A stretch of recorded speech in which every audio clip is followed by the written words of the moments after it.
மகிமைப்படுத்தலாம். Thank you. Praise the Lord. Hallelujah. ஆண்டவருடைய பரிசுத்த நாமம் மகிமைப்படுவதாக. இந்த நல்ல கால விளக்காக ஆண்டவரை ஸ்தோத்திரிக்கின்றேன். இதுவரையிலும் கர்த்தரை ஆராதித்துக் கொண்டிருந்தோம். தெய்வ சமூகத்தில் கூடியிருக்கின்ற உங்கள் யாவரையும் ஆண்டவரே சுப நாமத்தில் வாழ்த்துகிறேன். நேரலையில் இணைந்திருக்கின்ற கர்த்தருடைய பிள்ளைகளையும் ஆண்டவரே சுப நாமத்தில் வாழ்த்துகிறேன். மெய்யாகவே கர்த்தர் நல்லவர். Praise the Lord. ஒருவருக்கு ஒரு ஜெபியுங்கள். நம்முடைய கட்டுமான வேலைக்காக ஜெபித்துக் கொள்ளுங்கள். குறிப்பாக நம்முடைய பீட்ரையா சற்று பலவீனத்தோடு இருக்க நமக்கு தெரியும். அருமையான ஐயாவுக்காக ஜெபித்துக் கொள்ளுங்கள். அதோடு கூட பொன்னப்பநாடார் காலனியில் உள்ள அருமையான பிரதீபன் சகோதரனுடைய தகப்பனார் சற்று வியாதி நடுவில் ஆபத்தான நிலைமையில் இருக்கிறாங்க.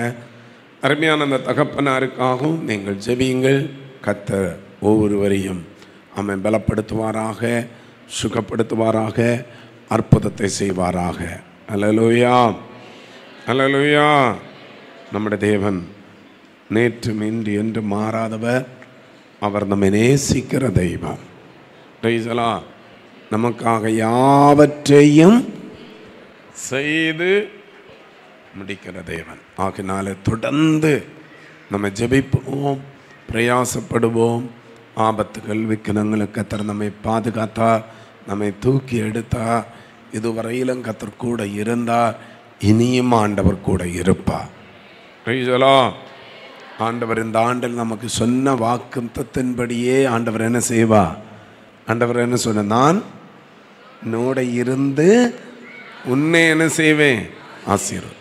நான் இட்ட ஆணையை நிறைவேற்று. கண்டிப்பாக நிறைவேற்றுவா. கர்த்தர் நம்மோடு கூட இருப்பாராக. குறிப்பாக எல்லா பெற்றோர்கள் வாலிப பிள்ளைகளுடைய கவனத்துக்கு, பிள்ளைகள் வளரும்போது பிள்ளைகளுக்கு திருமண பிராயம் வரும். பெற்றோரும் பிள்ளைகளும் அதுக்காக ஆயத்தமாக இருக்கணும், அதுக்காக ஜெபிக்கணும். அது வரும்போது வரட்டும் போட்டும் அப்படி இருக்கக்கூடாது. ஆயத்தம். எல்லாத்துக்கும் என்ன வேணும்? ஆயத்தம். அதே போல் ஒரு திருமணம் பதிவு செய்ய வேண்டும் என்றால், காரணம் நிறைய பேர் அந்த திருமண டைமில் தான் எல்லாம் யோசிப்பாங்க. யோசித்து அதை செய்யணும் இது செய்யணும்னு சொல்லுவாங்க. ஒன்றும் நடக்காது. உங்களுடைய சர்டிஃபிகேட்டுகள் சில ஆண்டுகளுக்கு முன்னாடி சொல்லியிருந்து இப்போ திரும்பவும் அதே மாதிரி ஆயிட்டு இருக்குது. அதனால தான் உங்களோட சர்டிஃபிகேட்டுகள் எப்பொழுதும் எப்படி இருக்கணும்? ஆயத்தமாக இருக்கணும். பெற்றோர்கள் அந்த சர்டிஃபிகேட்டை பாருங்கள். ஒருவேளை பெற்றோருக்கு சரியாக புரிய முடியலன்னா பிள்ளைகள் கவனிக்கணும். உங்களுடைய அது ஆணாக இருந்தாலும் பெண்ணாக இருந்தாலும் உங்களுடைய சர்டிஃபிகேட்டுகள் எல்லாம் கரெக்டாக இருக்கணும். ஸ்கூல் சர்டிஃபிகேட் எப்படி இருக்கிறதோ அதுபோல தான் எல்லா ஐடியிலும் என்ன செய்ய வேண்டும்? உங்களோட பெயர்கள் உங்களுடைய எல்லாம் கரெக்டாக, அப்பா பேர் அம்மா பேர் எல்லாம். சிலவங்க சில ஐடி கொண்டு வருவாங்க, ஒன்றுலே எல்லுன்னு இருக்கும், ஒன்றுலே எம்முன்னு இருக்கும், இன்னொன்று பீன்னு இருக்கும். என்ன கேட்டால் சொல்லுவாங்க, ஏதாவது ஒன்று அனுப்பிவிடுங்க பாஸ்டர்னு. நான் ஏதாவது ஒன்று அனுப்பிவிட்டால் பழைய காலத்து மாதிரியெல்லாம் இப்போ கம்ப்யூட்டராகும். நம்ம உள்ளே விட்டோன்னா எல்லாம் கரெக்டாக இருந்தால் தான் கம்ப்யூட்டர் என்ன செய்யும்? அப்செட் பண்ணும், இல்லைன்னா ரிஜெக்ட் பண்ணும், தள்ளிவிடும். பருவம் அது பெரிய சிக்கலாக மாறும். ஒன்று. ரெண்டாவது, இனிமேல் ஆனால் கவர்மெண்ட் புதிய புதிய உத்தரவுகள் புறப்பட்டு கொண்டாங்க. எல்லா ஐடியும் ஒரிஜினலாக நீங்கள் இப்போ அடுத்து 12th எழுத போகிறீங்க. 12th முடிந்த உடனே உங்களுக்கு என்ன கிடைக்கும்? டிசி கிடைக்கும். அந்த எல்லா டிசி காப்பியும் அந்த ஒரிஜினல் கிடைத்த உடனே அதை நீங்கள் என்ன செய்யுங்க? ஸ்கேன் பண்ணி 1-2 காப்பி கலர் கூட எடுத்து வைக்கலாம். நீங்கள் அந்த ஒரிஜினல் அப்படியே ஸ்கேன் பண்ணி பிடிஎஃப் ஃபைலில் பெற்றோருக்கு ஒரு வேளை தெரியாமட்டால் பிள்ளைகள் அது கண்டிப்பாக செய்யணும். இன்றைக்கி ஸ்கூல்லேருந்து டிசி வாங்கி நாளைக்கு ஏதாவது காலேஜில் கொண்டு கொடுத்துட்டு ஒரு அவசரத்துக்கு கேட்டால் நிறைய பேரிடத்துல என்ன இல்லை? டிசி இல்லை. இன்றைக்கி நிறைய வசதி வாய்ப்புகள் இருக்கிறது. அது எப்பவும் சொல்ல வைக்கக்கூடாது. நீங்கள் கவனம். எல்லா சர்டிஃபிகேட்டையும் நீங்கள் ஒரிஜினல் செராக்ஸ் எல்லாம் எது ஒரிஜினல் ஸ்கேன் பண்ணி பிடிஎஃப் ஃபைலில் வைத்திருக்கணும். மேரேஜ் என்று சொல்லி வரும்போது அந்த பிடிஎஃப் ஃபைலு கண்டிப்பாக வேணும். அது இருந்தால் தான் அடுத்த கட்டத்துக்கு என்ன செய்ய முடியும், போக முடியும். ஈஸியாக நிறைய காரியங்கள் செய்ய முடியும். ஆகினால பொதுவாக பொது சபைக்கு அதை அறிவிக்கிறேன், கவனமாக அதை செய்யுங்கள். அதோடு கூட ஐடியிலோ ஆதாரிலோ வேறு பாஸ்போர்ட்டிலோ உங்களோட பெயர்களோ அட்ரஸுகளோ சேஞ்ச் அதை மாற்றம் இருந்தால் அதை சீக்கிரமாக என்ன செய்யணும், அது மாற்றிக்கொள்ள வேண்டும். ஏதாவது காரியம் வரும்போது ஓடுகிறதை விட நேரமே என்ன செய்யணும், ரெடியாக்கி வைத்திருந்தால் உங்களுக்கு அது நலமாக இருக்கும் என்பதை தெரியப்படுத்துகின்றேன். கர்த்தர் நம்மை ஆசீர்வதிப்பாராக. கர்த்தரோட வார்த்தைக்கு நேராக நம்முடைய கவனத்தை நாம் திருப்பிக் கொள்வோம். நாம் ஒரு வேத பகுதி வாசிக்கலாமே. 1 தீமோத்தேயு அப்போஸ்தலனாகிய பவுல் தீமோத்தேயுவுக்கு எழுதின முதலாவது நிருபம் அதனுடைய 6வது அதிகாரம் 11வது வசனத்தை எடுத்தவர்கள் வாசியுங்கள். நீயோ தேவனுடைய மனுஷனே, இவைகளை விட்டு ஓடி நீதியையும் தேவ பக்தியையும் விசுவாசத்தையும் அன்பையும் பொறுமையையும் சாந்த குணத்தையும் அடையும்படி நாடு. போதும். இப்போ எல்லாரும் வேதாகமத்தை எடுத்திருப்பீர்கள் என்று நம்புகிறேன். புதிய ஏற்பாட்டில் 290வது பக்கம் 290வது பக்கம். இப்போ எல்லாரும் அந்த வேத பகுதியில் 11வது வசனம் முதல் 16வது வசனம் வரை எல்லாரும் வாசிக்க போகிறோம். 11 முதல் எத்தனை வரை, 16 வரை எல்லாரும் சேர்ந்து வாசிக்க போகிறோம். எடுத்துட்டீங்களா பிள்ளைகளெல்லாம்? பைபிள் எடுத்துட்டீங்களா? சேர்ந்து வாசிப்போமோ? நீயோ தேவனுடைய மனுஷனே, தேவ பக்தியையும் விசுவாசத்தையும் அன்பையும் பொறுமையும் சாந்த குணத்தையும் அடையும்படி நாடு. போராடு, நித்திய ஜீவனை பற்றிக்கொள்.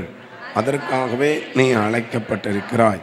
அநேக சாட்சிகளுக்கு முன்பாக நல்ல அறிக்கை பண்ணுகிறவனுமாய் இருக்கிறாய்.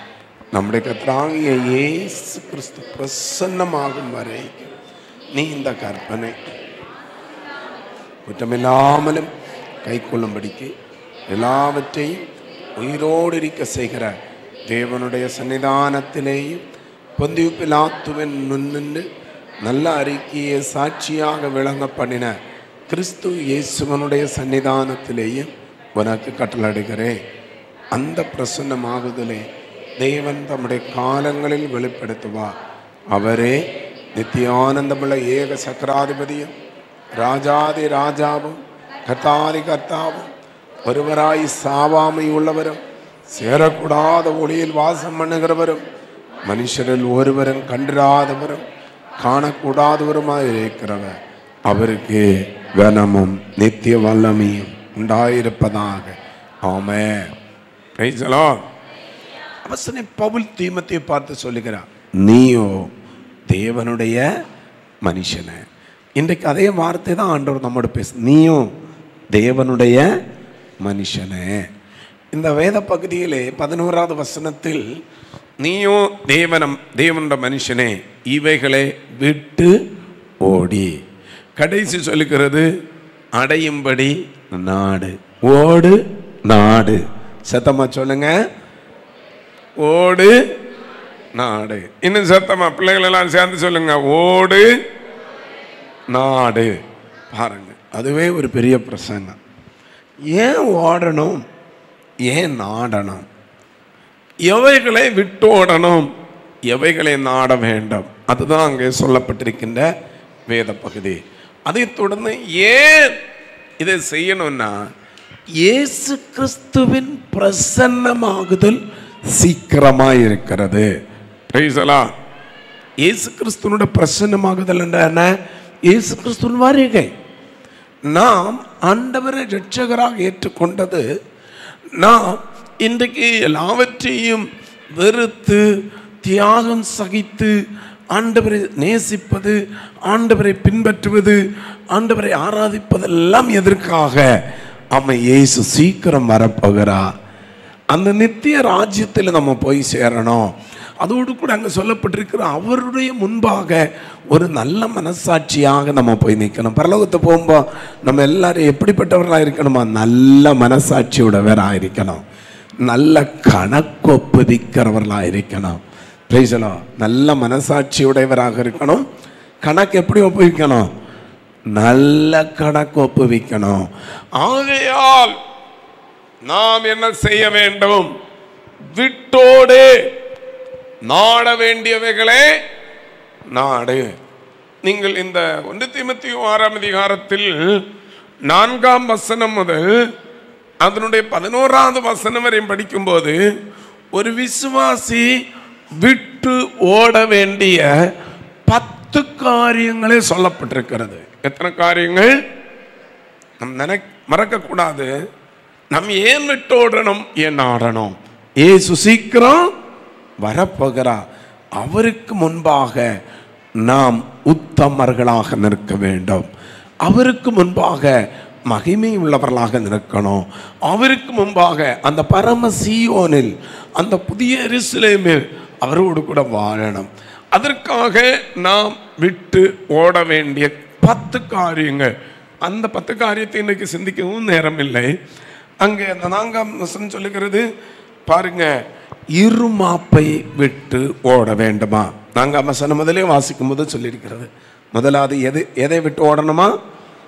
சத்தமா சொல்லுங்க. அந்த காரியத்தை மட்டும் சொல்லி நாம் அடுத்த பகுதிக்கு சொல்ல போகிறோம். முதலாவது எதை விடணும்? சத்தமா சொல்லுங்க, இன்னும் சொல்லுங்க. அப்போ நம்முடைய வாழ்க்கையை கெடுக்கிற, நம்முடைய நன்மையை கெடுக்கிற, ஆசீர்வாதத்தை கெடுக்கிற, இன்னும் சொல்ல போனா பரலோக நன்மையும் ஆசீர்வாதத்தையும் விடுதலையும் கெடுக்கிற ஒரு பெரிய சத்ரு இருமாப்பு. அந்த இருமாப்பை என்ன செய்யணுமா? நம்ம விட்டு ஓடணும். அடுத்தது ஒன்றும் அறியாதவனாயிருப்பது. ஆண்டவரை குறித்து, வசனத்தை குறித்து அறியக்கூடிய எத்தனையோ காரியங்கள் இருக்கிறது. ஆண்டவர் சொன்ன, என் ஜனம் அறிவில்லாம எப்படி என்ன செய்கிறார்களா? சங்காரமாகிற. சத்தியத்தை அறிவீர்கள், சத்தியம் உங்களை என்ன செய்யும்? அப்ப சத்தியத்தை அறிகிறது இல்லை, சத்தியத்தை அறிகிற மனம் இல்லை, இயேசுவை அறியக்கூடிய வாஞ்சை இல்லை. அப்படிப்பட்ட அந்த தன்மையை நம்ம விடணும், அறிய வேண்டும். இன்னும் இயேசுவை அறியணும். அறிந்தது போதாது, இன்னும் அறியணும், இன்னும் அவரோடு கிட்டி சேரணும். அப்படிப்பட்ட ஒரு தாகம் நமக்குள்ள வரணும். அல்லேலூயா. ஃபாதர் பிரக்மென்ஸ் பாடுவாங்க, இன்னும் உம்மை அறியணுமே, இன்னும் கிட்டி சேரணுமே. எந்த அளவு ஆண்டவரை அறிகிறோமோ அந்த அளவு நம்ம அறியணும். மூன்றாவது, தர்க்கங்களையும் நம்ம விட்டு ஓடணும். அடுத்து எதை விட்டு ஓடணுமா? சத்தமா சொல்லுங்க. அப்ப இருமாப்பு பாருங்க, அறியாய்மை அது ஒரு இருள் பாருங்க. அதே போல தர்க்கங்கள், சும்மா தர்க்கம் பண்ணிட்டே இருப்பாங்க. அதெல்லாம் என்ன செய்யணுமா? விட்டு ஓடணும். வாக்குவாதம், நான் சொல்லுகிறது தனி வாழ்வில், குடும்பத்தில், நம்ம எங்கே இருந்தாலும் சரிதான். அனைவரோட குடும்பத்தில் கூட ஒரு சமாதானம் இல்லாமல் இருப்பதற்கு காரணம் பாருங்க, விட்டு ஓட வேண்டியது விட்டு ஓட இல்லை. ஒரு புருஷனானாலும் சரிதான், விட வேண்டியது விட்டு தான் ஆகணும். ஒரு மனைவி ஆனாலும் விட வேண்டியதை என்ன செய்யணும்? விட்டு தான் ஆகணும். இருமாப்புள்ளவரெல்லாம் இருக்கக்கூடாது, ஒன்று அறியாதவராக இருக்கக்கூடாது. குடும்பத்தில் கூட அப்படிதான். குடும்பத்தை குறித்து ஒன்றும் தெரியலை சிலவங்களுக்கு, புருஷனுக்கும் தெரியலை, மனைவிக்கும் தெரியலை. வீட்டில் என்ன நடக்கிறதுன்றே தெரியாத புருஷனுக்கு, வீட்டில் என்ன சமைக்கிறாங்க என்ன பாருங்க, வீட்டில் இருக்கிறது தெரியல. ஒரு புருஷனுக்கு எல்லாம் தெரியணும். குடும்ப தலைவருக்கு வீட்டில் என்ன நடக்கிறது என்பதை என்ன செய்யணும்? தெரியணும். இரவு பகலாக சம்பாதித்து பணம் மட்டும் கொடுத்தா போதாது, குடும்பத்தில் என்ன நடக்கிறது என்பதை என்ன செய்யணும்? தெரியணும். எவ்வளவு வருமானம், எவ்வளவு செலவு தெரியணும். ஒரு மனைவிக்கு தெரியணும். பாருங்க, ஒரு திருச்சபையானாலும் சரிதான், அங்க என்ன நடக்கிறது தெரியணும். அல்லேலூயா, அல்லேலூயா. தர்க்கங்கள், வாக்குவாதங்கள் இவையெல்லாம் என்ன செய்யணுமா? விடணும். அங்கே சொல்லப்பட்டிருக்கு, சிலவங்க தர்க்கங்களும் வாக்குவாதத்தில் அவங்க நோய்வாய்ப்பட்டிருக்கிறான். தர்க்கங்களையும் வாக்குவாதங்களையும் பற்றி என்ன செய்தவன் அது மாதிரி ஒரு நோய் போலவே இருக்கிறது, ஒரு பாரம்பரியமா பாருங்க. அது ஒரு பரம்பரை சொத்தாக அதெல்லாவற்றையும் விடணும். அடுத்து சொல்ல, பொறாமை, சண்டை, தூஷணம், பொல்லாத சம்சயம். சம்சயம் என்ன? சம்சயம். சம்சல்ல என்னது? சம்சயம். சம்சயம் என்கிறது ஒரு சமஸ்கிருத வார்த்தை போல. சம்சயம் என்ற என்ன? சந்தேகம். சம்சயம். ஆனால் நிறைய பேருக்கு தெரியல இருக்கிற விருப்பம் பார்த்தா. அதனால தான் அந்த இடத்துல பாருங்க திரும்ப கேட்டது. சம்சயம் என்றால் அதனுடைய அர்த்தம் என்னது? பொருள் என்னது? தமிழில் சரியான நம்ம தமிழில் இப்போ உள்ள தமிழ் எழுதுனா சந்தேகம். பாருங்க, அநேகருக்கு தன்னை குறித்தே சந்தேகம், குடும்பத்திலே சந்தேகம், புருஷனுக்கு மனைவி மேலே சந்தேகம், மனைவிக்கு புருஷன் மேல் என்னது சந்தேகம், பிள்ளைகள் மேல் சந்தேகம், பெற்றோர் மேல் சந்தேகம். பாருங்க, ஆவிக்கிற ஜீவியத்தில் அப்படிதான். ஒருவருக்கு சந்தேகம், எங்க போறான், எப்படி போறான். சிலவங்க சந்தேகத்தினாலே பார்த்தா வேலை கூட செய்ய விட மாட்டாங்க. எப்போ பார்த்தாலும் ஃபோன் அடிச்சு. பாருங்க, நான் கேட்குறேன், ஒரு 25 வருஷத்துக்கு முன்னாடி வீட்டில் எப்பவும் ஃபோன் அடிச்சுட்டா இருக்க முடியும்? ஃபோனெல்லாம் இப்போ தானே வந்தது. அன்னைக்கும் அவங்க வேலை செய்தாங்க இல்லையா? அன்னைக்கும் வெளியூர் போனாங்க இல்லையா? அன்னைக்கு கூட ஒரு லெட்டர் வரணும்னா 6 மாதம் 1 வருஷம் ஆகும் அல்லவா? அப்பொழுதுள்ள சகோதரிமார்களும் வாழ்ந்தார்களே, அப்பொழுதுள்ள சகோதரர்களும் வாழ்ந்தார்களே, அப்பொழுதுள்ள குடும்பம் இருந்தார்களே, அப்பொழுதும் அவர்கள் மகிழ்ச்சியாக இருந்தார்களே.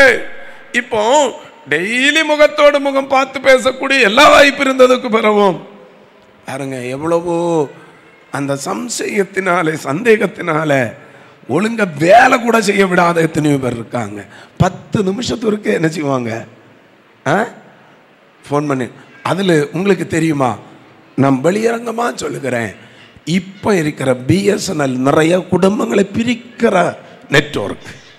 பிஎஸ்என்எல் சரி, அதை சார்ந்ததும் சரி. இப்போ உண்மை சொல்லுகிறேன், நான் எங்கள் ரூமில் இருக்கோம் பாருங்க, இல்லைன்னா நான் மேலே நிற்கிறேன்னு நினச்சிருங்களேன்.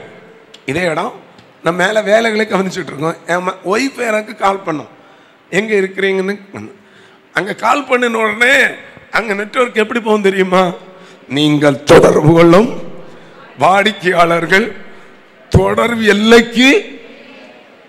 சந்தேகத்துக்கு அதுவும் போதுமா போதாதா? அது போதுமா போதாதா?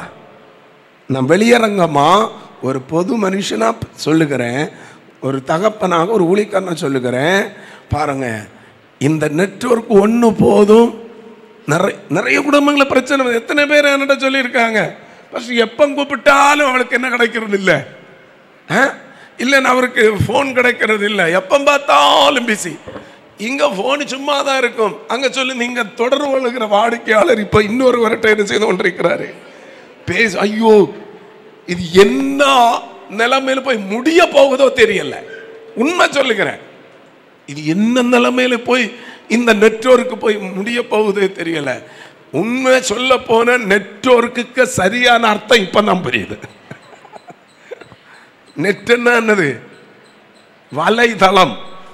நிறைய குடும்பங்களை வலைதளத்துக்குள்ள சிக்க வச்சுட்டு பாருங்க, நிறைய பிரச்சனை, இன்னும் வேற நிறைய பிரச்சனை அதில் இருக்குது. பாருங்க, இப்போ நான் ஒரு ஆளுக்கு என்ன ஒரு ஆளு கூப்பிடுறாங்கன்னா அவருக்கு ரிங் போகும், ஆனால் எனக்கு என்ன செய்யாது, வராது. உடனே அவர் கம்ப்ளைண்ட் பண்ணுவார். இவருக்கு ஃபோன் பண்ணினால் எடுக்கவே நான் ரிங் ஆகிட்டே இருக்குது, ஆனால் என்ன செய்ய மாட்டேங்க, எடுக்க மாட்டேன். நான் சொல்லுகிறேன், இதெல்லாம் வச்சுட்டு சம்சயம் உண்டாகக்கூடாது, சந்தேகம் உண்டாகக்கூடாது. இவைகளெல்லாம் என்ன செய்யணும்? குடும்பத்தில் பாருக்கும் வாழ்க்கையில் சந்தேகம் வரக்கூடாது. வேதமே சொல்லுது, சந்தேகப்படுகிறவன் எப்படி இருக்கிறானா? காற்றினால் அடிபட்டு ஓடுகிற எது போல அலைக்கு ஒப்பா இருக்கிறானா? பாருங்க, கடல் பார்த்துருக்கீங்களா? கடலுக்கு என்னைக்காவது நிம்மதி இருக்குதா? கடல்ல அலைகள் ஓய்கிறதா? அது எப்பவும் காற்று அங்கேருந்து அங்கே வரும், இங்கேருந்து அங்கே போகும், அது அலை அடிச்சுட்டு தான் இருக்கும். சந்தேகமும் இப்படிதான். ஒரு காலம் காற்றும் ஓயாது, அலையும் என்ன செய்யாது, ஓயாது. அலை அடித்த சத்தமும் ஓயாது. அல்லேலூயா. குடும்பத்தில் எதுவும் ஓய்கிறது இல்லை, சத்தமும். சந்தேகம், சம்சயம், இவைகளை என்ன செய்யணுமா? விட்டோடனா. அப்படி அடுத்த தூஷணம், பொல்லாத சம்சயம். அடுத்து என்ன சொல்லியிருக்கிறதா? கெட்ட சிந்தை உள்ளவர்களும், கெட்ட சிந்தை. அடுத்து பாருங்க, அடுத்து சத்தி இல்லாத அசத்தியம், பொய், இதெல்லாம் விடணும். பாருங்க, அதே போல ஆண்டவரை பின்பற்றுவது ஒரு ஆதாயத்துக்காக, அதை விடணுமா? நான் ஆண்டவரை பின்பற்றுறதுனால எனக்கு அது கிடைக்குது, அதெல்லாம் விடணும். நம்மளோட நோக்கம் எல்லாம் எதுதான்? பரலோகம், நித்திய ராஜ்யம். அல்லேலூயா, அல்லேலூயா. அப்படி சொல்லி வரும்போது 10வது வசனத்தில் ஒரு முக்கியமான வார்த்தை சொல்லப்பட்டிருக்கிறது பாருங்க. பயங்கரமான ஒரு அரக்கனை குறித்து சொல்லப்பட்டுள்ளது. பண ஆசை எல்லா தீமைக்கும் இப்படி இருக்கிறதா, வேறாயிருக்கிறது. சிலர் அதை இச்சித்து விசுவாசத்தோடு வழுவி அநேக என்ன செய்கிறதாம், வேதனைகளாலே தங்களை என்ன செய்து கொண்டிருக்கிறார்கள், உருவ குத்தி கொண்டிருக்கிறார்கள். ஆகையால் நீயோ தேவனுடைய மனுஷனே இவைகளை என்ன செய் விட்டோம். பாருங்க, எல்லாவற்றுக்கும் மேலாக இப்போ என்ன தெரியுமா, பண ஆசை. என்ன ஆசை? சத்தமா சொல்லுங்க, என்ன ஆசை? பண ஆசை. இந்த பண ஆசை என்கிறதற்கு அதனுடைய கிரேக்க பைபிளை படித்து பார்த்தா பிலார்கூரியா என்று சொல்லிருக்கு. பிலார்கூரியா, பிலார்கூரியா, பிலார்கூரியா என்றால் பாருங்க, பணம் அல்ல, பணத்தின் மேலுள்ள பயங்கரமான எல்லை கடந்த ஆசை. பிலார்கூரியா. பணம் வைத்திருக்கிறதல்ல, பணத்தை வைக்கிறதோ பணத்தை சம்பாதிப்பதோ அல்ல, பணத்தின் மேலுள்ள எல்லை கடந்த என்னது ஆசை. வேதம் சொல்லுது எல்லா தீமைக்கும் எப்படி இருக்கிறது, வேறாய். நான் சொல்லுகிறேன் அருமையான தேவனுடைய பிள்ளைகளே, அந்த பாருங்க இப்படிப்பட்ட தேவையில்லாத ஒரு, அதனால என்ன ஆகிறதாம் பாருங்க, 6:10 சொல்லப்பட்டிருக்கிறது. அது நிறைய பேர் இச்சிக்கிறாங்களாம், இச்சிக்கிறாங்க.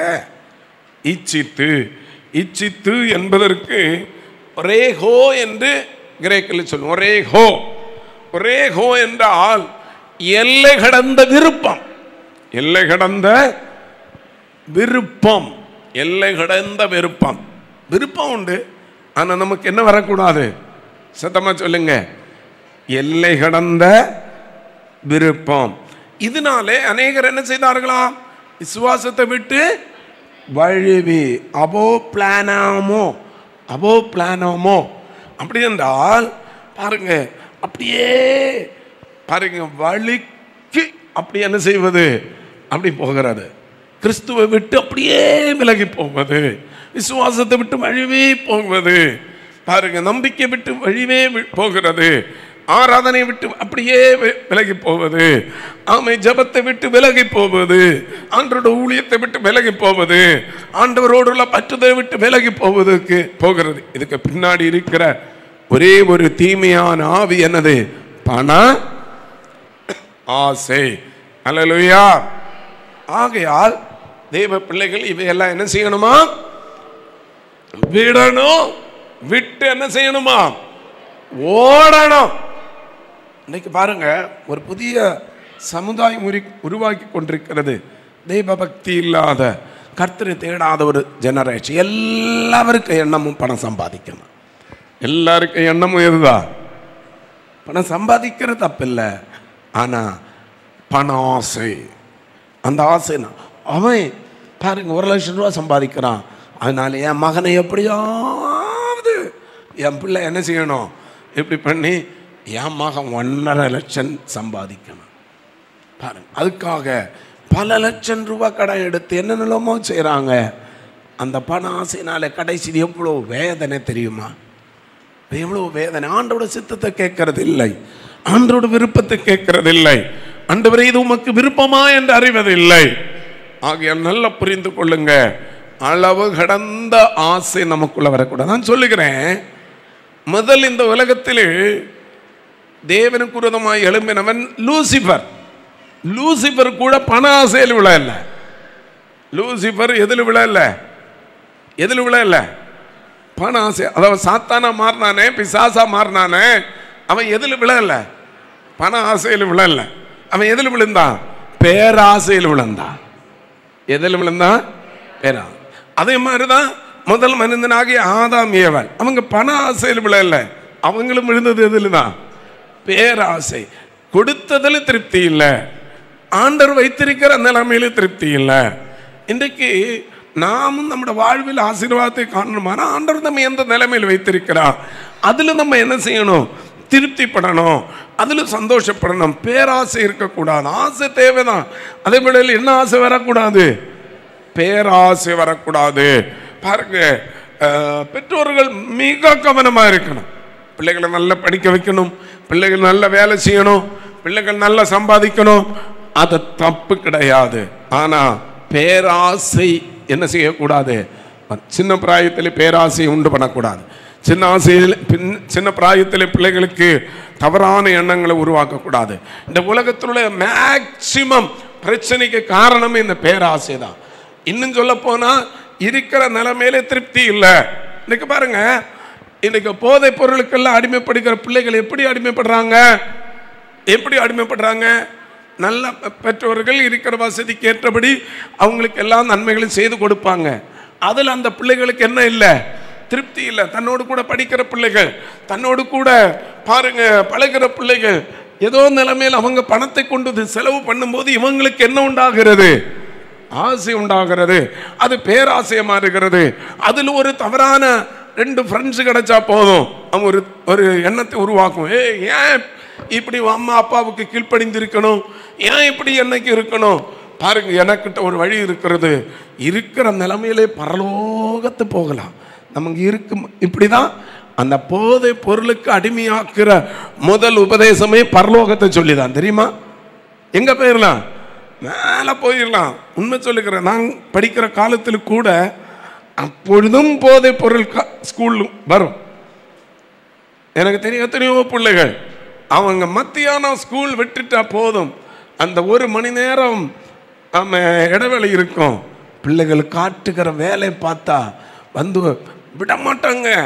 நம்ம சும்மா இருந்தால் கூட நம்ம விட மாட்டாங்க. பிள்ளைகள் கவனிங்க, உனக்கு பரலோகம் பார்க்கணுமா? ஈஸியான மெத்தடு சொல்கிறேன். ஒரு ஸ்வீட்டு சாப்பிடு, இல்லை இது செய், உனக்கு இப்போ நேரம் எங்கே போகலாம்? பரலோகத்தை பார்க்கலாம். பாருங்க, அதில் மயங்கி விழுந்து ஒரு சின்ன போதை எடுத்த உடனே அவனுக்கு தலை கரங்கம் சுட்டும். இந்த உலகத்துல எதுவும் தெரியாது. அப்ப நினைக்கிறான் இதுதான் பரலோகம். இது பரலோகம் இல்லை, இது என்னது? நரகத்துக்கு போகிற வழி என்பது பிள்ளைகளுக்கு தெரியல. அதனால பிள்ளைகள் ரொம்ப கவனமா இருக்கணும். யாரு பரலோகத்து போகிற வழி சொல்றேன்னு சொன்னாலும் கேட்காது. உங்களுக்கு பரலோகத்து சொல்ல வேண்டிய வழி இங்க ஆண்டவர் உங்களுக்கு கற்று தருகிறார். இதை விட இன்னொரு சுவிசேஷம் உங்களுக்கு தேவை இல்லை. இதை விட இன்னொரு உபதேசம் உங்களுக்கு தேவை இல்லை. யாராவது பாருங்க, அப்படி உங்களுக்கு பாருங்க நல்ல உபதேசம் சொல்லுகிறேன், உங்களுக்கு நல்ல ஆலோசனை சொல்றேன்னு சொன்ன நல்லா புரிந்து கொள்ளுங்க. எங்கேயோ உங்களை வழி தவற பண்ண வைக்கிறாங்க. உங்களுக்கு ஸ்டடி பண்ணுகிறேன், உங்களுக்கு பாடம் எடுக்கிறேன்னு சொன்ன இங்க எடுக்கிற பாடத்தை உங்களால கவனிக்க முடியல. வேற எங்க போய் பாடத்தை கற்றுக்கொள்ள போறீங்க? ஹல்லேலூயா, ஹல்லேலூயா. ஆகனால ஆண்டவர் தருகிற அந்த வழியில் நாம் சென்றால் நிச்சயமாகவே பரலோக நன்மைகளையும் பூமிக்குரிய ஆசீர்வாதத்தை நம்ம சுதந்திரிக்க முடியும். ஹல்லேலூயா, ஹல்லேலூயா. பெற்றோர்களும் அதுதான், உங்க பிள்ளைகளை நல்லா வளர்த்துறது நல்லது. அது வேளையில் கவனம் ரொம்ப தேவை. ரொம்ப ஆசைப்பட்டு பாருங்க, பிள்ளைகளை கண்டு காணாமல் விடக்கூடாது.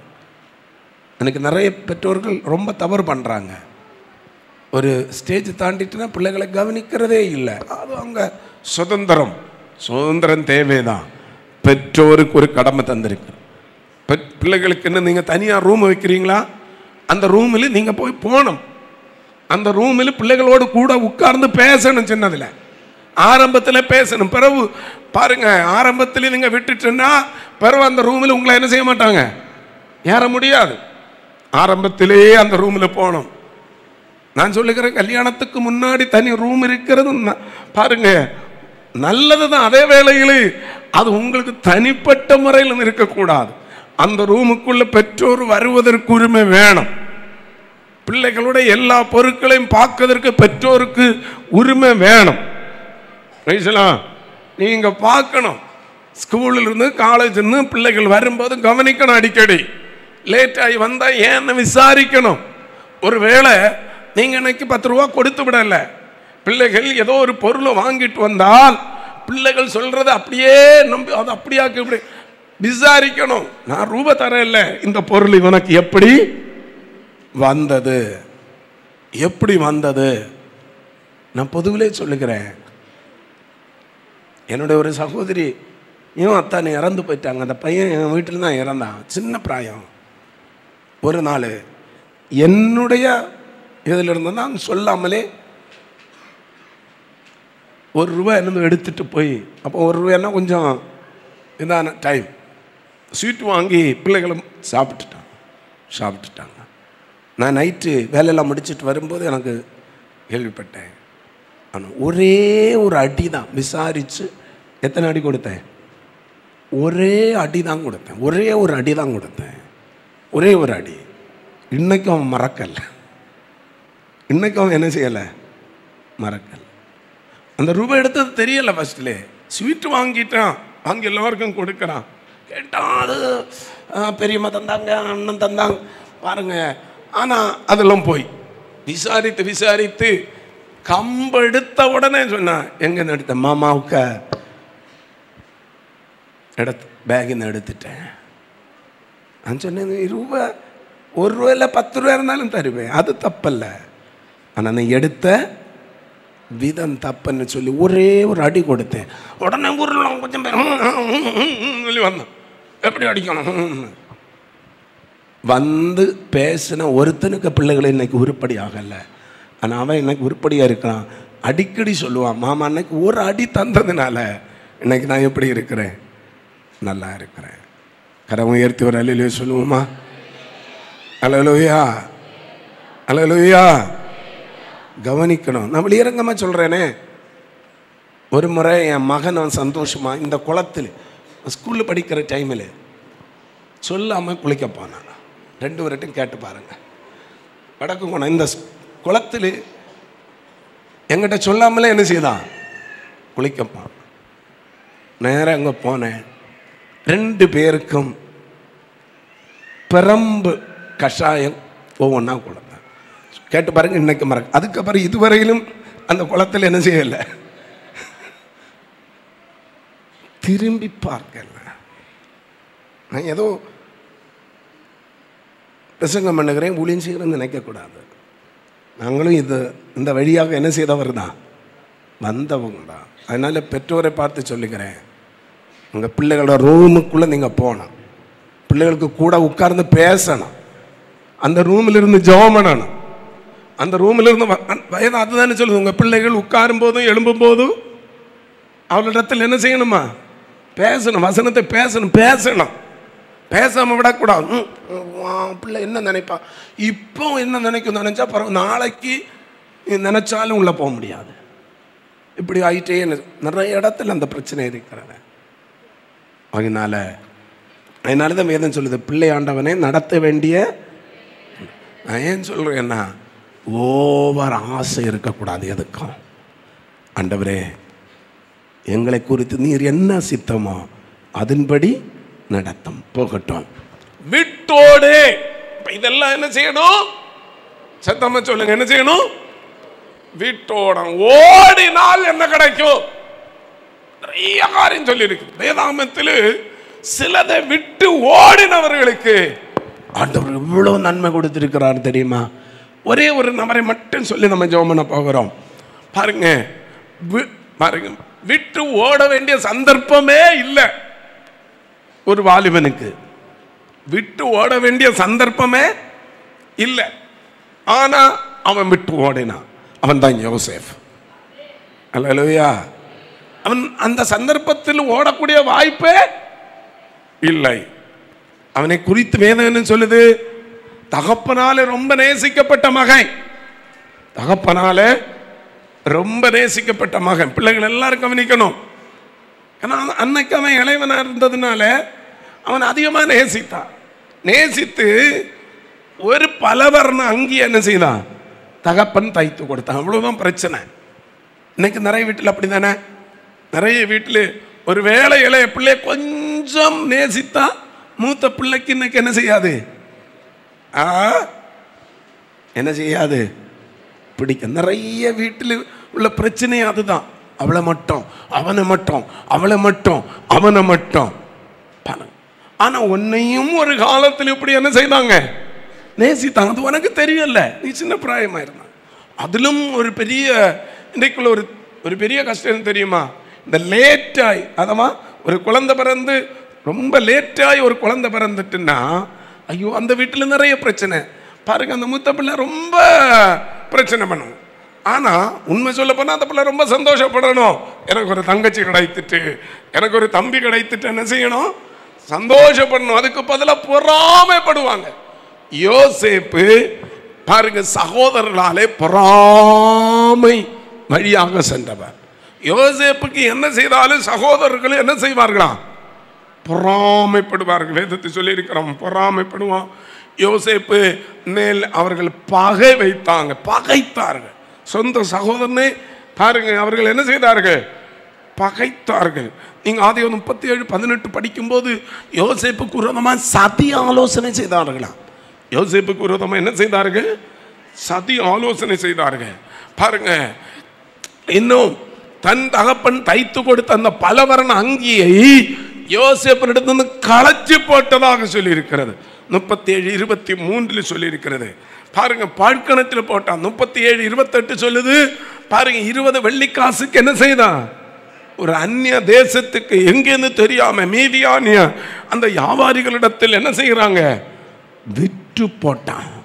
பாருங்க, பொறாமை வழியாக யோசேப்பு போகிறான். அவன் விரோதமாய் சதி செய்கிறான். அவன் பாருங்க, யோசேப்பு விரோதமாய் எவ்வளவு பிரச்சனை, எவ்வளவு பிரச்சனை பாருங்க.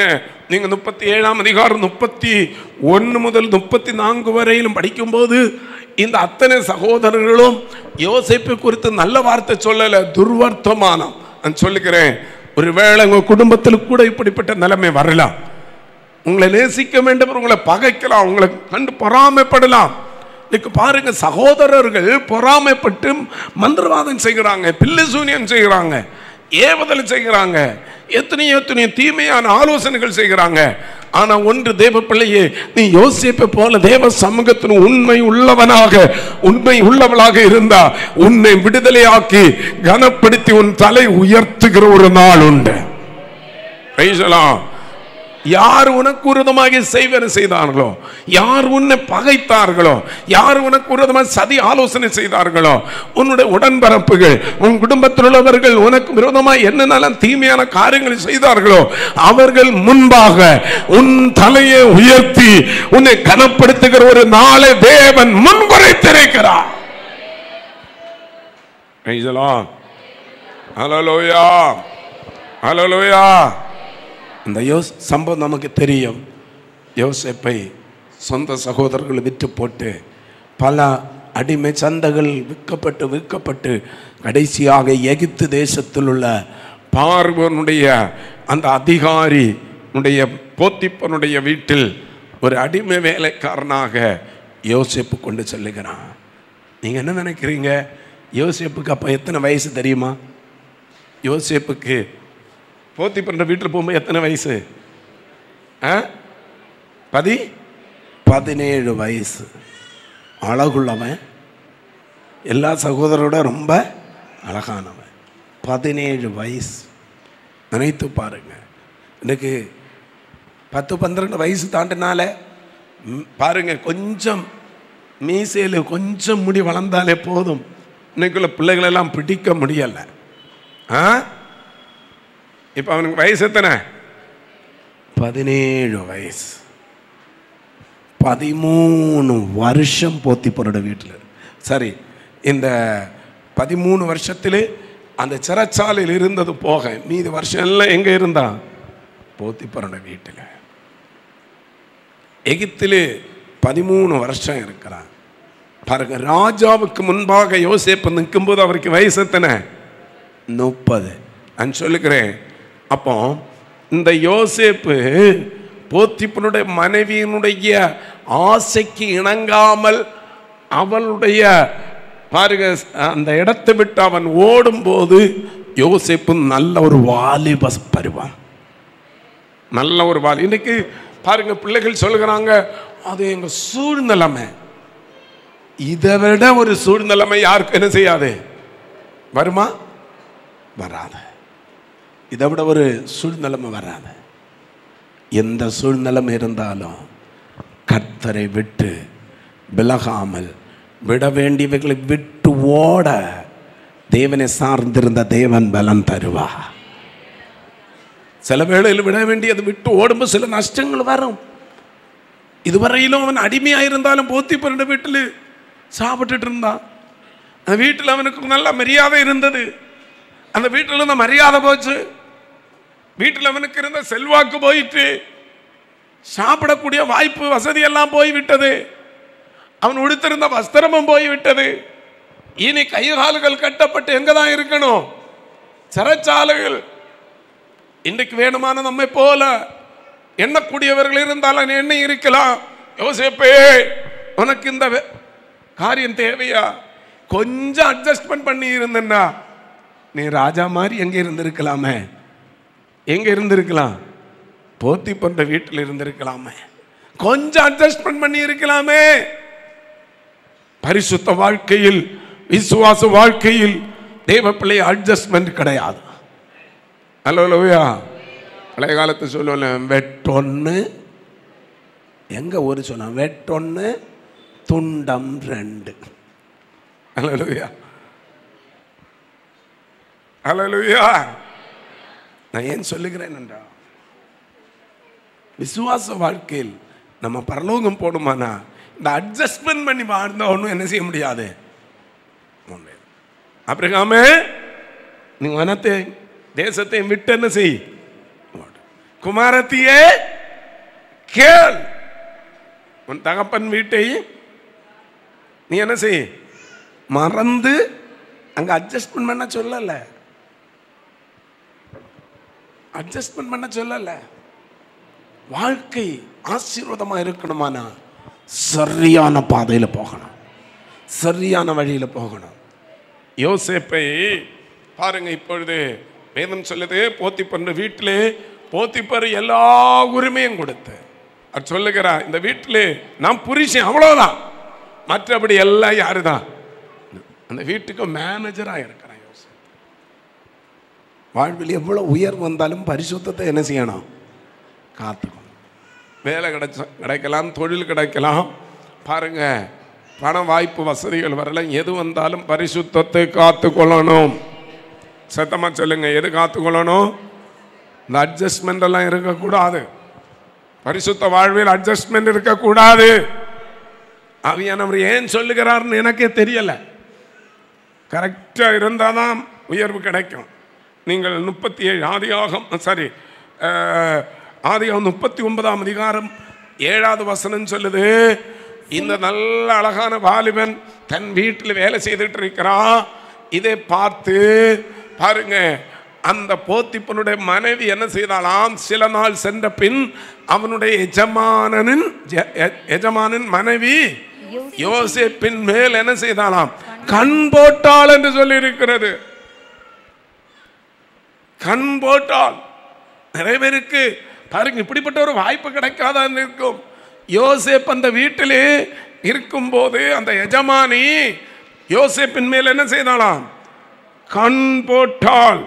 39:10 சொல்லுது, அவள் இவன் மேல் கண் போட்டும் அவன் என்ன செய்யவில்லை? ஒத்து போகவில்லை. கடைசியாக கட்டாயப்படுத்தின வேளையில் சொல்லுகிறார், அவளுடனே இருக்கவும் என்ன செய்யவில்லை. இதுதான் ஒரு விசுவாசி, ஒரு வாலிபன், ஒரு கன்னிகை, ஒரு தேவ பிள்ளை எவ்வளவு வயசானாலும் பாருங்க, பரிசுத்தத்துக்கு விரோதமான ஒரு சூழ்நிலைமையா அது எவ்வளவு நமக்கு லாபம் தரக்கூடிய, எவ்வளவு வருமானம் வரக்கூடிய ஒரு இடமா இருந்தாலும் அங்க இருக்கக்கூடாது என்ற இருக்கக்கூடாது. யோசேப்புக்கு நல்லா தெரியும், ஆமா தன் எஜமானி சொல்லுகிறது நான் கீழ்ப்படியாவிட்டா என் வாழ்க்கை பாருங்க நஷ்டமாய் போகும். அவருக்கு தெரியும் ஜீவனம், அதான் நாம் பாருங்க வாழணுமே, பிழைக்கணுமே, பிழைப்புக்குள்ள வழி நஷ்டமாகும். ஆனா அவனுக்கு தெரியும், என் பிழைப்புக்குள்ள வழி நஷ்டப்பட்டாலும் அதுக்கு நான் சம்மதிக்காவிட்டால் என் வாழ்க்கை ஆசீர்வதிக்கப்படும். அல்லேலூயா, அல்லேலூயா. ஒரு நேர சாப்பாட்டுக்காக, கொஞ்சம் பணத்துக்காக, கொஞ்சம் பெருமைக்காக, கொஞ்சம் வாய்ப்பு வசதிக்காக. அருமையான தேவனுடைய பிள்ளைகளே, அவன் இருக்கக்கூடாத இடத்தில் இருந்தால் பலதும் பேச வேண்டி இருக்கும், பல காரியங்களை செய்ய வேண்டி இருக்கும், உன் பரிசுத்தத்தை நீ விட்டு போட வேண்டி இருக்கும். மிக கவனமாய் வாழ்ந்து கொள்ள வேண்டாம். அவன் என்ன செய்யலையா? சம்மதிக்கவில்லை. வாலிபர்களே, தேவ பிள்ளைகளே, இந்த வார்த்தை எப்போது நம்முடைய காதல் கேட்கட்டும். அவன் சம்மதிக்கவில்லை. சத்தமா சொல்லுங்க, அவன் சம்மதிக்கல. அதுதான் துணிவு, அதுதான் பரிசுத்த வாழ்க்கை. அல்லேலூயா. 39:11 சொல்லுகிறது, இப்ப அந்த வீட்டில் யாரும் இல்லை, போத்திப்பட்ட மனைவியும் யோசேப்பும் மட்டும் இருக்கும்போது கடினமான சோதனை யோசேப்புக்கு வருகிறது. 11 சொல்லுது, யாரும் இல்லை, ஒருவரும் இல்லை. அல்லேலூயா, அல்லேலூயா. இப்படி இருக்கும்போது ஒரு நாள் அவன் தன் வேலையை செய்கிறதற்கு வீட்டுக்குள்ள என்ன செய்தானா? போனா. வீட்டு மனிதரில் ஒருவரும் வீட்டில் இல்லை. பாருங்க, அடுத்த வசனம் சொல்லுகிறது, அந்த டைமில் அந்த எஜமானி அவனை கட்டாயப்படுத்தின போது வேதம் சொல்லுகிறது, அவனும் தன் வஸ்திரத்தை அவள் கையிலே விட்டு வெளியே என்ன செய்தான்? நீயோ தேவனுடைய மனுஷனே, இவைகளை விட்டு ஓடு. அன்பு தேவ பிள்ளையே, நீ இருக்கக்கூடாத இடத்தில் இருக்கக்கூடாது, நீ செல்லக்கூடாத இடத்துல செல்லக்கூடாது. அந்த இடத்துல இருந்து பேசினா எனக்கு தீமை வரும் என்று நீ விட்டு ஓடிதான் ஆகணும். விட்டு ஓடு, நீ விட்டு ஓடு. உனக்குரிய காரியத்தை கர்த்தர் பார்த்துக் கொள்வா. அல்லேலூயா. நீ விட்டு ஓடு. உன்னை உயர்த்துவது கர்த்தர் கரத்தில் இருக்கிறது. யோசேப்பு விட்டு ஓடினா கிடைத்த பலம் என்ன தெரியுமா? அடியும் உதையும், செய்யாத குற்றத்துக்காக சிறைச்சாலையும். பாருங்க, இரும்பு விலங்கும் தான் உலகம் கொடுக்க முடிந்தது. உலகத்தாலே அவ்வளவுதான் செய்ய முடியும், உலகத்தின் அதிகாரிகளாலே அவ்வளவுதான் செய்ய முடியும். ஆனா வேதம் சொல்லுது, மனுஷனோ முகத்தை பார்க்கிறான், கர்த்தரோ எங்கே பார்க்கிறாரா? சத்தமா சொல்லுங்களேன். எத்தனை பேர் சந்தோஷமா சொல்லுங்க, என் இருதயத்தை கர்த்தர் அறிகிறா, என் இருதயத்தை கர்த்தர் பார்க்கிறா. உலகத்தில் மனிதர்கள் பலதும் நம்முடைய முகத்தை பார்த்து நம்மை தூற்றுவார்கள், நம்மை குற்றம் சாட்டுவார்கள், நம்மை அற்பமாக நினைப்பார்கள், நம்மை செய்யாத குற்றத்தை நம்மையில் சுமத்துவார்கள். உலகத்தாலே அவ்வளவுதான் செய்ய முடியும். செய்யட்டும் செய்யட்டும், அவன் இப்படி செய்து சொல்லிட்டானே என்று அந்த தவறு செய்ய நம்ம போக வேண்டாம். அந்த கடின இருதயம் நமக்கு வேண்டாம், அந்த இருமாப்பு நமக்கு வேண்டாம். நீ இவைகளை விட்டு என்ன செய்? ஓடு. யோசேப்பு ஓடினா. ஓடினதுனாலே அவனுக்கு என்ன கிடைத்தது? வேகமா வாசிப்போமா? அவன் விட்டு ஓடினதுனால யோசேப்புக்கு என்ன கிடைத்தது? அது 2 மணி நேரம் பிரசங்கம் பண்ண வேண்டிய ஒரு பிரசங்கம். பாருங்க, 41 ஆதிகாரம் 41 42வது வசனம் படித்து பாருங்க. விட வேண்டியது விட்டு அவன் ஓடினதுனால அவனுக்கு கிடைத்த, அவன் விட்டது போத்திப்பொருள் வீட்டுள்ள அடிமையின் வஸ்திரம். பாருங்க, அவன் இழந்தது தகப்பன் தைத்து கொடுத்த பலவரண அங்கி. இதெல்லாம் விட்டுட்டு ஓடின யோசேப்புக்கு கிடைத்த பலன் 42வது வசனம் சொல்லுகிறது. பார்வோன் தன் கையில் போட்டிருந்த தன் முத்திரை மோதிரத்தை என்ன செய்தானா? கழற்றி அதை யோசேப்பின் கையிலே போட்டு. அன்னைக்கு உலக வல்லரசு என்று சொல்லப்பட்ட ஒரு நாடுதான் எகிப்து. அன்றைய காலம் முழு உலகத்துக்கு உணவு கொடுக்கக்கூடிய தானியம் இருந்த தேசம். முழு உலகத்தை ஆட்டி படைத்துக் கொண்டிருந்த ஒரு தேசத்தின் பார்வோன் என்கிறது, பார்வோன் அன்றைக்கு அவர்களுக்கு தெய்வம். அவ்வளோ பெரிய ராஜா தன்னுடைய கையில் இருந்த மோதிரத்தை, முத்திர மோதிரத்தை யார் கையில் கொடுக்கிறார்? யாருக்கு போட்டு கொடுத்தாரா? பாருங்க, கவனம் பாருங்க. கையில் கொடுக்கல, மோதிரத்தை கழட்டி என்ன செய்தாரா? யோசேப்பின் கையிலே என்ன செய்த போட்டு. அப்ப யார் போட்டு கொடுக்கிறாங்க? யாரு போட்டு கொடுக்கிறாங்க? இது எவ்வளவு ஒரு பெரிய சிலாக்கியம். எத்தனை பேருக்கு புரிந்து கொள்ளுகிற எவ்வளவு பெரிய சிலாக்கியம். நம்ம பரம தேவன் பரலோகத்தில் இருக்கிறார். அவர் ராஜாதி ராஜா. நம்ம வாசித்தோம் அல்லவா, அவர் ஏக சக்கராதிபதி. அவர் ஏக சக்கராதிபதி. எத்தனை பேர் விசுவாசிக்கிறீங்க? அந்த ஏக சக்கராதிபதியோட கரத்தினாலே ஒரு அதிகாரமாகிய ஒரு முத்திர மோதிரத்தை நாம் இன்றைக்கு பெற்றுக்கொள்ளணும். அல்லேலூயா. ஒரு முத்திர மோதிரம், அதுதான் கர்த்தர் நமக்கு தருகிற அதிகாரம். இயேசு சொன்ன சகல அதிகாரத்தை நான் உங்களுக்கு என்ன செய்கிறேன், தருகிறேன். பிசாசின் மேல் அதிகாரம், உலகத்தின் மேல் அதிகாரம், பாருங்க, வலு சர்ப்பத்தின் மேல் அதிகாரம், தேள்கள் மேல் அதிகாரம். ஆமென். சகல அதிகாரத்தை நான் உங்களுக்கு தருகிறேன். இயேசு சொன்ன நான் ஜெயித்தேன், ஆகையால் நீங்களும் என்ன செய்வீர்கள், ஜெயம் பெறுவீர்கள். இன்னும் சொல்ல போனா அந்த முத்திர மோதிரம் என்ன, நமக்கு இன்றைக்கு கிடைக்கிற முத்திர மோதிரம் என்கிறது எபேசியர் 4ஆம் அதிகாரம் 30வது வசனம் சொல்லுது. எபேசியர் 4:30 வேதம் வேகம் ஆசிங்க.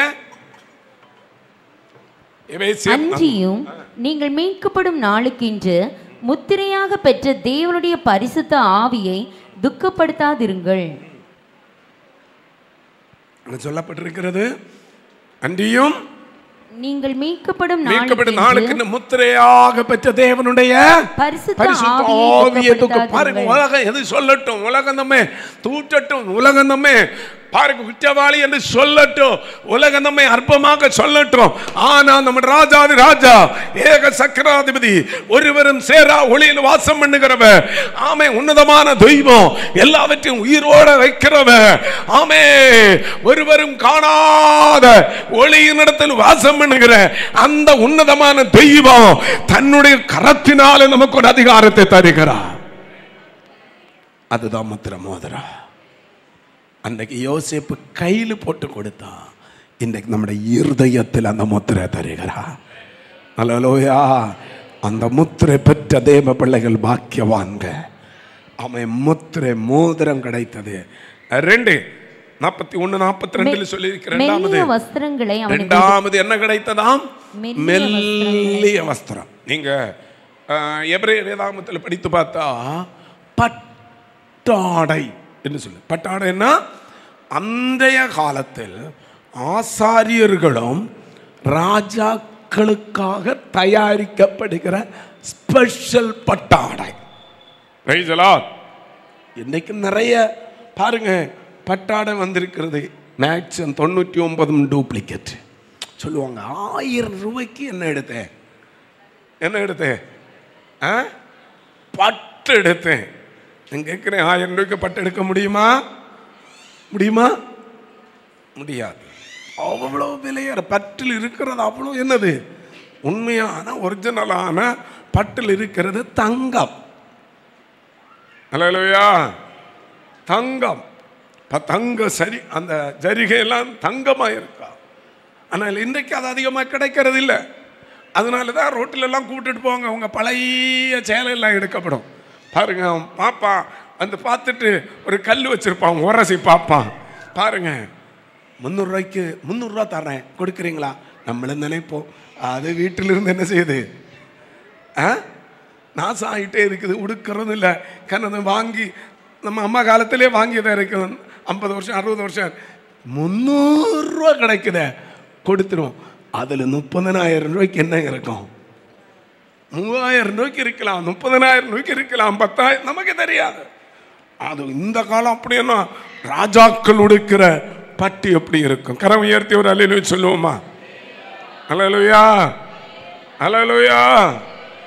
யோசேப்பு பாருங்க, உதறி விட்டு ஓடினது ஆமை போத்திப்பர் கொடுத்த ஒரு உடை இல்ல, போத்திப்பட மனைவி கொடுத்த உடை ஆகட்டும், நீ தந்தது உன் வீட்டிலே இருக்கட்டும், அந்த சாபம் உன் வீட்டிலே இருக்கட்டும், அவன் குடும்பத்தோட சாபம் ஒண்ணு எனக்கு வேண்டாம் என்று உதறி விட்டு யோசேப்பு ஓடினா.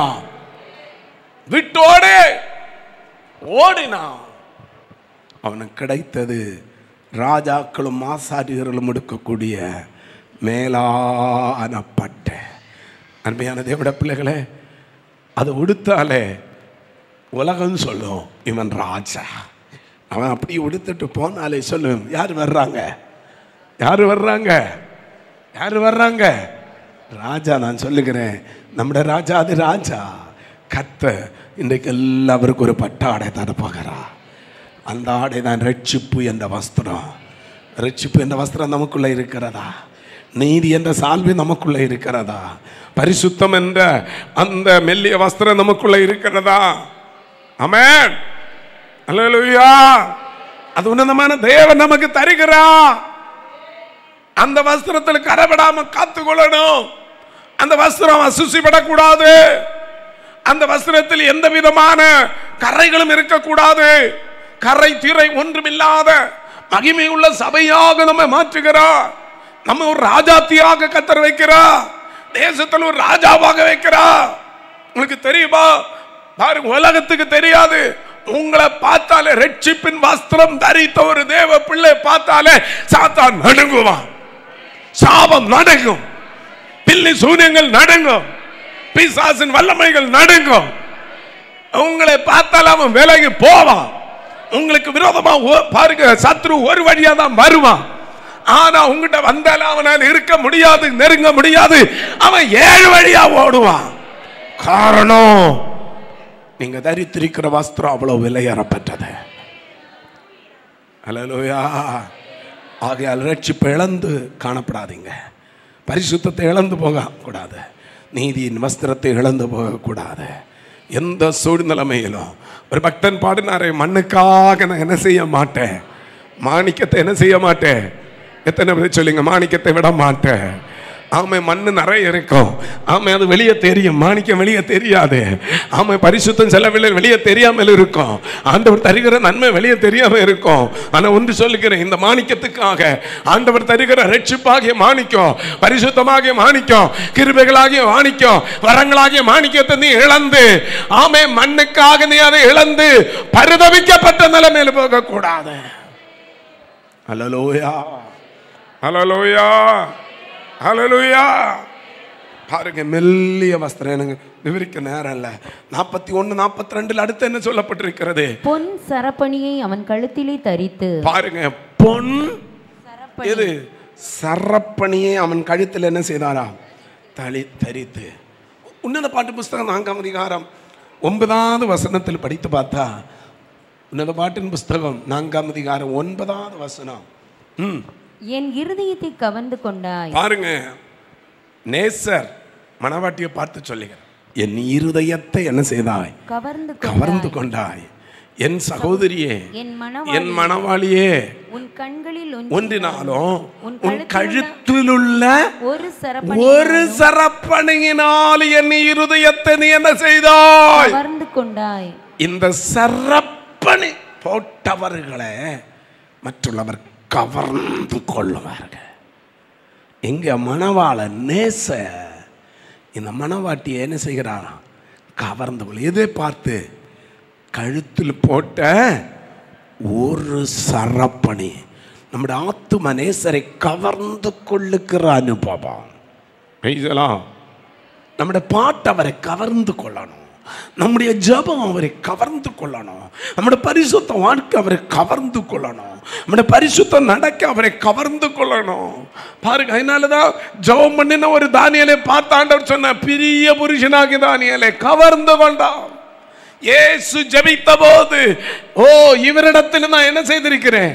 பிரியமாயிருக்கிறேன் என்று சொல்ல காரணம் என்ன? கவர்ந்து கொள்ளுகிறார். உன்னுடைய ஜெபம் கர்த்தரை கவர்ந்து கொள்ளணும்.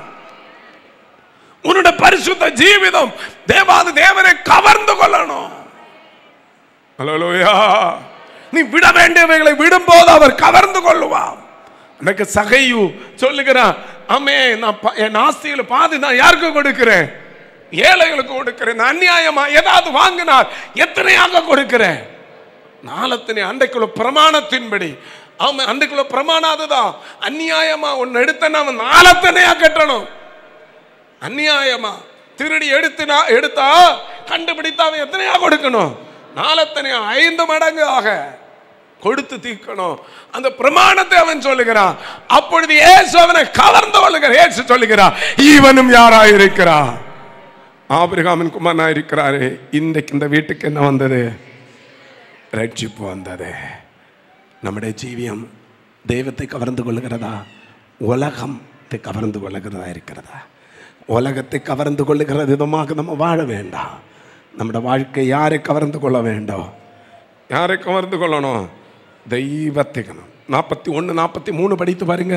தன்னுடைய இரண்டாம் ரதத்தின் மேல் அவனை ஏற்றி தெண்டனிட்டு பணியுங்கள் என்று அவனுக்கு முன்பாக கூறுவித்து எகிப்து தேசம் முழுமைக்கும் அவனை அதிகாரியாக்கினான். நல்ல கவனித்துக் கொள்ளுங்க. விட்டு ஓடு. நீ விட்டு ஓட வேண்டிய ஓடுனா உனக்கு ப்ரமோஷன் உண்டு. நீ ப்ரமோஷனுக்காக அட்ஜஸ்ட் பண்ணாத.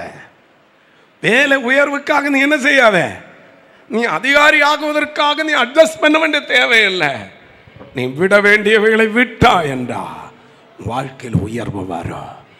உன்னை அற்பமாக நினைத்தவர்கள் நடுவில் நீ குதிரையின் மேலே போக போகிறா. நீ உயர்ந்த ஸ்தானத்தில் போக போகிறா. அல்லேலூயா, அல்லேலூயா, அல்லேலூயா. நான் தைரியமாக சொல்லுகிறேன், அனுபவத்தோடு சொல்லுகிறேன். விட்டு ஓட வேண்டிய ஓடினால் ஏற்ற காலத்தில் உனக்கு ஒரு குதிரை காத்திருக்கும், ஒரு உயர்வாகிய குதிரை காத்திருக்கும்.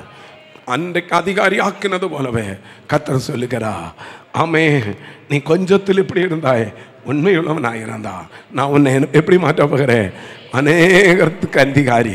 இந்த உலகத்தில் மட்டுமல்ல, மரப்புகிற 1000 ஆட்சியிலும் கர்த்தர் நம்மை அதிகாரியாக மாற்றுவார். பிரியமானவரே, ஆமே பாடுகள் ஆண்டவருக்காக சகிக்கலாம்.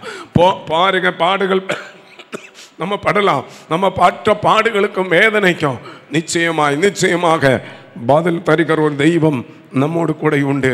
அவர் நம்மை ஏற்ற காலத்தில் உயர்த்துவார். அல்லேலூயா. அதிகாரியாக்கி, நீ எங்கேயோ இருந்து வந்தவன், உன்னை அதிகாரியாக்கியாச்சு, அப்படி விட்டுருவோம்? விடல. ஆண்டவர் என்ன செய்கிறார்? குப்பையிலிருந்து நம்ம என்ன செய்கிறவன்? தூக்கி எடுக்கிறவன். ராஜாக்களோடும் பிரபுக்களோடு என்ன செய்கிறவன்? உட்கார வைக்கிறவன். நீங்க ஆதியாகமம் 41ஆம் அதிகாரம் 45வது வசனம் படிக்கும் போது, இனி அதிகாரியாக்கியாச்சு, உன் விருப்பம் போல வாழ் என்று விடாம தனிமையாயிருந்த யோசேப்புக்கு என்ன தேவை என்பதை பார்வோன் அறிந்து அந்த தேசத்தில் உயர்குல குடும்பத்தில் உள்ள ஒரு பெண்ணை விவாகம் பண்ணி வைத்தார். பாத்தீங்களா? விட வேண்டியவைகளை விட்டா உயர்குலம் நம்மை தேடி வரும். எகிப்து தேசத்தில் உள்ள உயர்குலம் என்கிறது இந்த ஆசாரிய குடும்பம். அந்த குடும்பத்தில் ஒரு பெண்ணு கிடைக்கணுமானா யோசேப்பு எவ்வளோ பாடு வழியா வந்தால் நினைத்து, அது ஒரு பெரிய பாக்கியம். அதுவும் திருமணத்தை நடத்தி வைத்தது யாரு? யாரு? பாரு. நமக்கு இன்னைக்கு இப்படிப்பட்ட ஒரு வாய்ப்பு, அது இப்படி அதிகாரியாகக்கூடிய ஒரு வாய்ப்பு கிடைத்தா பாருங்க, என் வழி தனி வழி என்று போயிருக்கும்.